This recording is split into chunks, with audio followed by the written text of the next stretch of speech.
subscribe now and press the bell icon. Never miss an update. Hello. In this video, we will discuss the poem It Would Never Be Common, More As Said, written by Emily Dickinson. First of all, let's have a brief introduction to the poem. It Would Never Be Common, More As Said, written by Emily Dickinson, was published in 1890.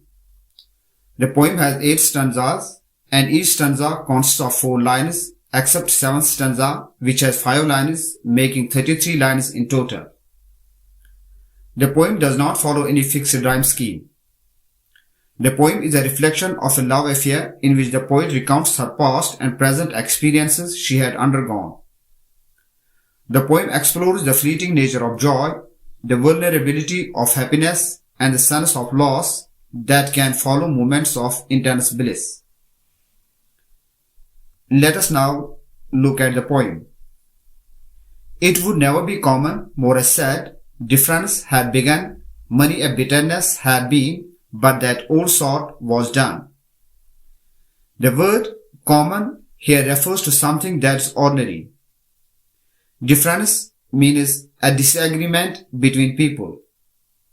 Bitterness means unpleasant or painful. In the first stanza, the speaker says that the experiences she had undergone would never become ordinary. There had been differences and unpleasantness in her relationship, but now the speaker believes that they are now things of past. Look at stanza 2. Or if it sometime showed as it will upon the downiest morning, such bliss had I for all the years, it would give an easier pain. The phrase, the downiest morning, refers to the softest and most gentle morning, suggesting a time of great serenity and beauty. The speaker believes that if ever she encounters such an experience again in future, it would be on the softest and gentlest morning of her life. The speaker had experienced such happiness that this happiness would make any future pain or suffering easier to bear. Now look at stanza 3. I had so much joy, I told it, red upon my simple cheek, I felt it publish in my eye, it was needless any speak. In these lines, the speaker says that she was full of joy and her joy was visible on her red cheeks. Her happiness could be easily noticed in her eyes. So it was unnecessary for the speaker to speak about her joy because it was visible to everyone. Next stanza. I walked as wings my body bore, the feet I former used, unnecessary now to me, as boots would be to bird. In these lines, the speaker says that she was so happy in her relationship that she used to fly instead of walk. Her feet that she used for walking seemed to her unnecessary in the same way as the boots were of no use for birds. Look at next stanza. I put my pleasure all abroad, I dealt a word of gold to every creature that I met, and devoured all the world. The phrase word of gold is a metaphorical expression meaning something of great value and significance. It also represents kindness or positive interactions which are as precious as gold.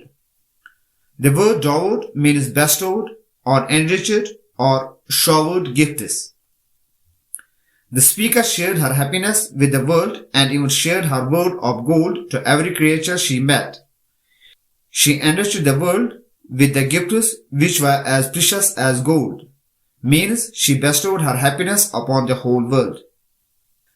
Look at the next stanza. When suddenly my riches shrank, a goblin drank my dew, my palaces dropped tenantless, myself was beggar too. Goblin in stories is a small ugly creature that likes to trick people or cause trouble. But here it represents an external or unseen force that had consumed her source of happiness. Now in these lines, the speaker says, when suddenly her happiness diminished and started to experience sorrows and pain, it looked like a goblin had drank her precious dew, which was the cause of her happiness. Her palaces were left tenantless, means her life became empty and deserted. The loss of happiness had reduced the speaker to a state of beggary. Next stanza. I clutched at sounds, I groped at shapes, I touched the tops of films, I felt the wilderness roll back along my golden lines. Films can refer to images or memories of past. Golden lines can symbolize the traces or memories of those joyful moments.